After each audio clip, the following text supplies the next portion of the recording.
The Loopchimp.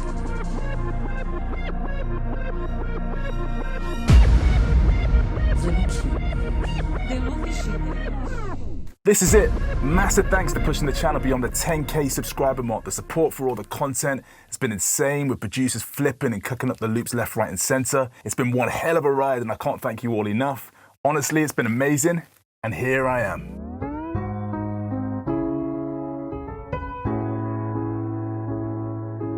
To be honest, I shouldn't be here. To be honest, well, let me take you on a little journey. I started making music at a time when the likes of Pro Tools, Fruity Loops, and Cubase were in their infancy. In fact, some of them probably didn't even exist. And at that time, my reason for starting music production was simple. It's probably similar to where some of you are right now. It started with a pure obsession and fascination to understand and recreate the sounds of legendary tracks that I heard and loved. Why I was doing it was clear. There was no question in my mind at that time that I'd be successful.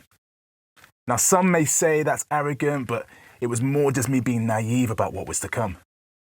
Now, I'm going to give you guys the short version. So a lot of time passed, a lot of hard work. And speaking of hard work, that's the one thing that producers and artists don't get enough credit for.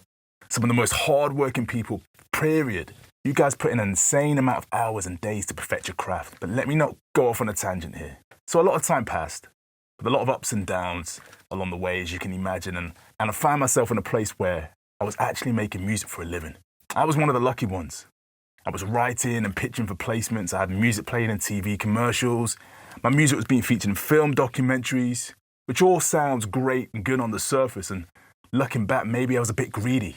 It looked good from the surface, but what couldn't be seen from the surface is the fact that there were a lot of negative forces at play that were killing my creative spark.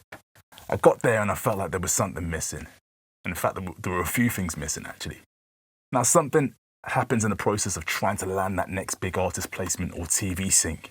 And it's a real subtle and sneaky transition. And it can shift the person from making the music that they love to making music that they think people are going to love. Now, for some at the top of the game, the two can align and that's fine. But I found myself in a place where I was changing, twisting, and to be frank, in some cases, just butchering my sound and my love for the craft to serve and please the ears of the gatekeepers, the A&Rs, the artist managers, the record labels and TV commercial agents, and not necessarily the music consumers, and this is key. You've got a whole heap of people in the middle who, to justify their own positions, will knock your music back and forth until it's lifeless. And it may not be all of them, but it's most of them, right?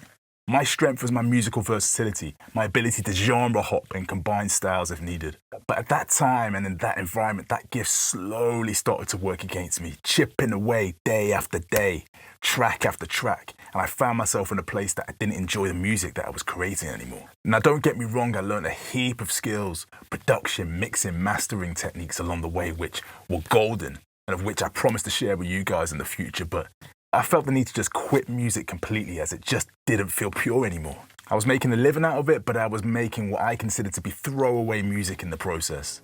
So after a dedicated period in the music game, I decided to quit. I gave it all up. I got a 9-to-5 in the corporate world, which is a whole other chapter in itself. And for years, I'd watched back from afar as the music industry chewed up and spat out the hopes and dreams of producer after producer, singer after singer, musician after musician. But I also started to see a shift. I began to see the emergence of a new horizon open up.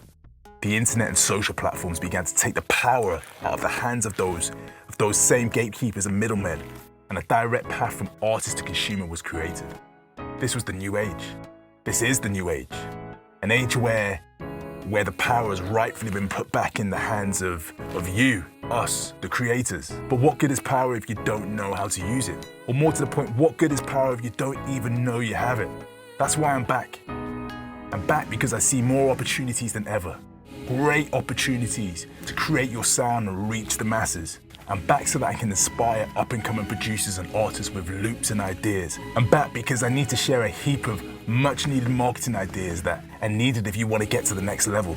I'm going to be revealing it all. And more importantly, I'm going to practice what I preach to prove that it can be done. So let's see where the road takes us. And if you haven't already, hit that red button, because I'm currently working on an epic 10K sample pack that I'm going to be giving away to every single one of you subscribers that have joined the tribe. Not to mention a whole heap of other gems in the pipeline. Now let's go get it.